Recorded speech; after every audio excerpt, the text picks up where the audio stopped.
pemirsa TG kembali lagi di channel HMTG ITS di TG episode 3. Oke teman-teman, kembali lagi bersama saya Zikra dari Hublo HMTG ITS. Nah, kali ini kita masih bersama Burai nih. Berbeda dari episode sebelumnya, di TG episode 3 ini kita bakal ngebahas mengenai produktivitas di masa pandemi. Selama masa pandemi ini, banyak masyarakat yang memutar otak agar bisa memenuhi kebutuhannya. Sebagai seorang mahasiswa juga ikut meningkatkan produktivitas tentunya. Kira-kira apa sih dampak psikis yang dapat dirasakan seseorang jika lebih memilih bermalas-malasan, Ibu, selama kondisi pada saat sekarang ini, Bu? Sebenarnya kalau dampak psikisnya tergantung orang itu, tergantung yang bersangkutan ya. Kalau memang dia merasa nyaman dan betul enjoy dengan gayanya yang seperti itu, ya nggak ada masalah sebenarnya. Nah, tapi yang repot gitu ya, karena ini tadi adalah usia transisi tadi gitu ya, masa labil gitu. Sekarang maunya malas-malasan, tapi besok wah merasa bersalahnya sampai galau nggak selesai gitu ya. Nah, itu yang jadi masalah gitu ya. Kalau jelas efeknya diketahui dan dia tidak masalah, ya udah paling-paling tidak dapat menghasilkan apa-apa kan. Memang di usia kalian seperti saat ini, kuncinya adalah pembentukan pribadi. Karena memang kalau usia masih maba ya, usia-usia yang 17-18 itu, memang secara teori masih mungkin berubah-ubah. Ini bicara teori personality ya. Nah, kalau sudah ada level yang selanjutnya, tingkat 3, mau lulus, itu sudah mulai berkembang dan menetap. Mulai ya, belum menetap juga. Artinya disitulah Anda membentuk pribadi yang lebih baik. Gitu. Ibu sendiri bisa memberikan tips, Bu, untuk menghilangkan rasa malas. Ada rasa keinginan untuk berubah, tapi masih dihantui rasa malas gitu, Bu. Ini malas secara umum saja ya, gitu ya. Kembali lagi kuncinya tadi. Kalau kita berhasil mengenali diri kita tahu apa yang kita inginkan, kita tahu apa yang menjadi passion kita. Disitulah mulai kerjakan hal-hal yang mungkin sederhana yang sesuai dengan keinginan Anda atau passion Anda. Kalau kita bicara passion atau interest, biasanya tidak mudah lelah atau tidak mudah menyerah ketika kita melakukan hal tersebut. Nah, dalam situasi yang kita banyak waktu ini, nah kalau kita menemukan apa yang kita inginkan, sehingga menjadi sesuatu yang bermanfaat kan.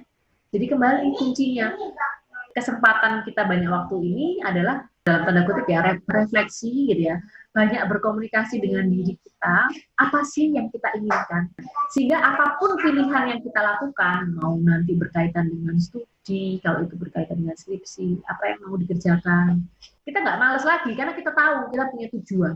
Kalau itu berkaitan dengan mengisi waktu luang yang produktif, kemudian mendapatkan penghasilan, Anda tahu apa yang akan Anda kembangkan, apa yang akan Anda jual. Ya, tapi saya ini sih optimis dengan anak-anak muda sekarang, termasuk dengan kemudahan teknologi ya. Semakin mudah kita melakukan banyak aktivitas, termasuk misalnya yang jarang dilakukan oleh anak muda, misalnya masak gitu ya. Sekarang ada di YouTube semuanya makin mudah. Artinya makin mudah Anda menjangkau untuk mengenali apa yang kalian inginkan. Misalnya, ternyata aku nggak suka masak, kok aku udah nyoba nggak bisa, ya oke, ganti yang lain. Jadi ada kemudahan ya, bisa dimanfaatkan.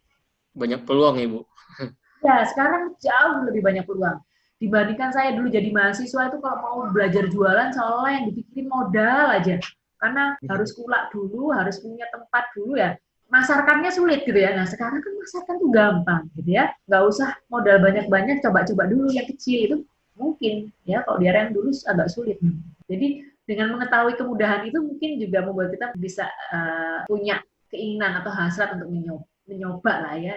Kondisi seperti saat ini justru lebih mudah dalam menemukan passion nih, Bu. Gampang tuh gini maksudnya, banyak waktu ya kayaknya. Banyak waktu kan kalian nggak perlu bepergian mau ke kampus ya, nggak perlu waktu yang banyak untuk di luar rumah gitu ya. Tinggal memang pinter-pinternya memanage waktu gitu ya. Kalian kan belum punya anak gitu ya. Kalian juga belum harus bertanggung jawab. Sehingga waktu 24 jam itu diatur sebaik mungkin. Mudah-mudahan dengan kemudahan akses teknologi, banyak hal yang bisa kita lakukan. Ya, tinggal menemukan tadi passionnya sehingga jalannya atau relnya Anda bangun dengan baik. Terima kasih Bu Rai yang telah menyempatkan waktunya hadir di TG News episode 3 ini, Bu.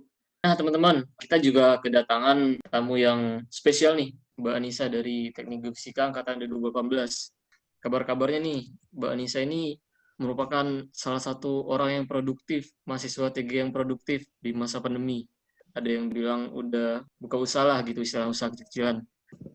Aku sebelumnya ingin nanya dulu sih secara umum. Nah, Jadi kan selama pandemi ini kan kita menemukan banyaknya muncul bisnis-bisnis terbaru yang mahasiswa itu ada just tip barang dan bersih kos ataupun usaha-usaha online lainnya selama pandemi ini. Kira-kira dari Mbak Nisa sendiri apa sih yang melatar belakangi untuk membuat bisnis tersebut? Kalau latar belakang yang pasti pertama bosen ya, jenuh, nggak ada aktivitas yang bisa dilakukan. Jadinya cari sesuatu yang bisa mengisi waktu luang sekaligus menguntungkan. Kira-kira Mbak Nisa udah melakukan apa aja sih selama pandemi ini? Buka usaha apa gitu, Mbak? Selama pandemi ini baru yang just tipos itu aja sih. Karena kan kebetulan di rumah itu ada space kosong, terus banyak bermunculan di Instagram, kok banyak yang buka jasa titip ini gitu. Terus kenapa nggak buka sekalian? Awalnya tuh juga ragu gitu loh, kira-kira bisa nggak ya? Terus kira-kira ada yang mau pakai jasaku nggak ya? Pertama itu ragunya itu. Terus akhirnya membulatkan tekad buat nyoba, terus promote-promote di Instagram. Pas pertama kali dapet customer itu rasanya kayak seneng, deg-degan, terus kayak aku bisa nggak ya jalanin amanah dari customerku ini. Setelah dicoba sekali, ternyata ada yang pesen lagi, terus dari situ tuh kayak mulai pede gitu loh. Oh ternyata aku tuh bisa gitu. Jadi aku tuh harus nyoba dulu, baru tahu gimana rasanya. Kan sebelumnya Mbak Nisa udah pernah bisnis juga nih sebelum pandemi. Nah, kira-kira dari bisnis Mbak Nisa sebelumnya ini, kira-kira dampaknya terhadap masa sekarang ini apa? Oh ada satu, bisnis cemilan. Kalau misalnya ketemu offline ketemu sama teman-teman, kalau misalnya ada rapat apa, kumpul apa gitu kan bisa tawarin ke teman-teman snack gitu kan. Nah sekarang itu online jarang ketemu temen. Mungkin itu yang berkurang bahkan nggak aku lanjut lagi. Tapi ada satu produk yang tetap tetap jalan sih. Maksudnya stabil. Kalau boleh tahu, sampai pada saat ini Mbak Nisa ini udah pegang berapa bisnis, Mbak? Iya, bisnis makanan, terus karena pandemi ini buka bisnis baru itu aja sih. Makanannya kalau boleh tahu apa, Mbak? Abon sapi, Oke, jadi bagi teman-teman yang ingin membeli abon sapi, bisa mungkin Mbak Nisa bisa mempromosi ini sekali, Mbak. bisa cek Instagramnya di @jajanterus.sup atau WA 089674548572. Menurut Mbak Nisa sendiri nih, yang udah pernah membangun sebuah bisnis, apa aja sih yang perlu dipersiapkan untuk memulai sebuah bisnis? Kalau aku survei barang, kira-kira aku dapat harga yang termurah itu di mana. Yang kedua, survei harga pasaran, kira-kira aku jual harga segini tuh kemahalan atau terlalu murah. Terus habis itu sama target pasar, kira-kira aku mau masarin ini di mana. Kayak misalnya bisnis yang titip barang kos, itu aku pasarinnya ke anak-anak ITS saja. Kenapa? Supaya nggak terlalu jauh gitu loh jarak antara kos ke rumah aku gitu. Aku ada pertanyaan menarik sih. Apakah kita mencari sebuah pasar bisnis tersebut? Apakah kita yang menciptakan pasarnya? Kalau menurut Mbak Nisa sendiri gimana? Kalau aku lebih ke nyari sih. Mengikuti yang sudah ada gitu ya, Mbak? Iya. Mungkin Mbak Nisa bisa ngasih tahu kayak hambatan ataupun keuntungannya bisnis selama pandemi ini, Mbak. Kalau hambatan yang aku hadapi di bisnis jasa titip barang kos itu, yang pertama karena pindahan ya, itu kan butuh mobil, sedangkan aku nggak bisa nyetir. Terus karena aku partner berdua sama Widi juga nggak bisa nyetir, ada mobilnya tapi nggak bisa nyetir, akhirnya aku minta tolong sama temanku satu lagi yang bisa nyetir gitu. Terus aku mikir kan, kalau misalnya aku nambah orang lagi kan pasti nambah kos atau biaya buat aku bayarin temanku itu lagi kan. Terus yang kedua, hambatannya itu tenaga, itu capek banget. Buat packingin barangnya aja, packing, itu udah capek banget.